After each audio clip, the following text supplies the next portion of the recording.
Bom, no Rio de Janeiro venceu o prazo para o fechamento dos hospitais de campanha. Rodrigo Viga, aqui conosco, Rio com Sol. E agora, Vigo, o que acontece?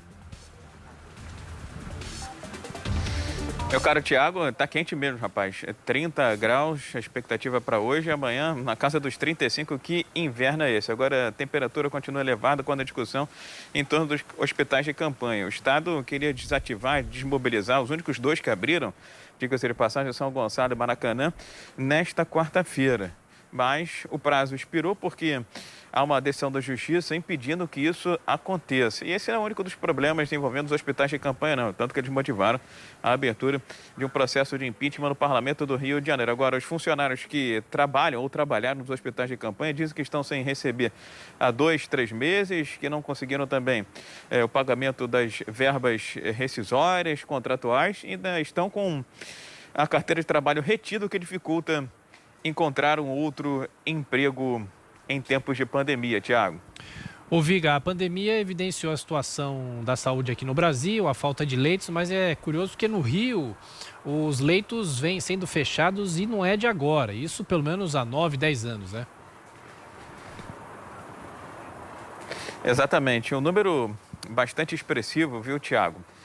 Em menos de 10 anos, 9 anos precisamente, houve o fechamento de 16 mil leitos na rede de saúde aqui do Rio de Janeiro. Número para lá de expressivo, né? Lá em 2011 eram aproximadamente 48 mil leitos. E um estudo do Conselho Federal de Medicina aponta que agora o Rio tem disponíveis cerca de 32 mil leitos. Na cidade do Rio de Janeiro também houve essa perda de leitos, o que acaba gerando aquela crítica permanente sobre o sucateamento da saúde. E o Estado foi o que mais fechou leitos em todo o Brasil, de acordo com esse levantamento do Conselho Federal de Medicina. Por essas e por outras, filas, atendimento ruim, pessoas tentando recorrer à justiça para uma internação, para um atendimento aqui no Rio de Janeiro. Hoje, a gente tem a seguinte situação: leite para Covid, a ociosidade, mas se a pessoa tem um outro problema, uma outra comorbidade ou uma outra necessidade de atendimento, aí sim vai entrar na fila, porque a ociosidade está só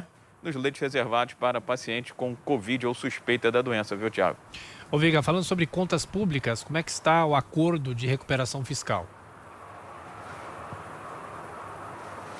Está sendo intermediado pela AGU, a Advocacia Geral da União. Hoje nós temos uma reunião entre representantes do Governo do Estado, da Secretaria de Fazenda do Rio de Janeiro e do Conselho que monitora o Acordo de Recuperação Fiscal do Rio de Janeiro, que foi firmado lá atrás em 2017 e vence agora no mês de setembro. Aquela discussão: o Rio de Janeiro Estado entende que a renovação desse acordo por mais 3 anos deveria ser de forma automática. Já o Conselho que monitora esse acordo diz que não. O Estado do Rio de Janeiro deveria apresentar um novo plano. O fato é que, se não houver a renovação desse acordo, o Rio de Janeiro, de uma hora para outra, vai ter que começar a pagar dívidas de mais de 20 bilhões de reais. Há de se lembrar que este ano o déficit previsto é de 25 bilhões de reais no orçamento do Estado e no ano que vem, aprovado pela LERJ, 26 bilhões de reais. Mais 21 para pagar de uma hora para outra, bilhões, não é pouca coisa não, né, Thiago? É verdade, Viga. E para fechar, casos de violência,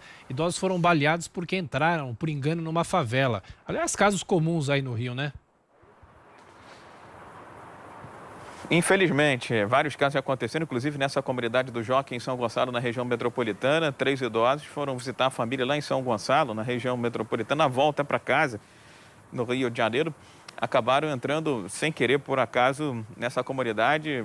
Se depararam eles com bandidos armados até os dentes. O carro em que estavam os 3 idosos foi alvejado, os 3 foram baleados, 2 felizmente receberam alta aí nas últimas horas, um permanece internado, de 67 anos de idade, mas felizmente passa bem, foi baleado no tórax. Já que estamos falando de casos de polícia, rapidinho, Thiago, tem operação rolando, acontecendo na Vila Kennedy, na Zona Oeste, na manhã desta quarta-feira. Já tem um morto, 2 feridos, 3 presos e muita apreensão. E em São João de Meriti, na Baixada Fluminense, Ministério Público do Rio de Janeiro também fazendo operação, mirando fraudes em concorrência e licitações. Teve empresa por lá, meu caro Thiago, que numa tacada só ganhou de uma só vez 19 licitações, Thiago. Não é pouca coisa não, hein?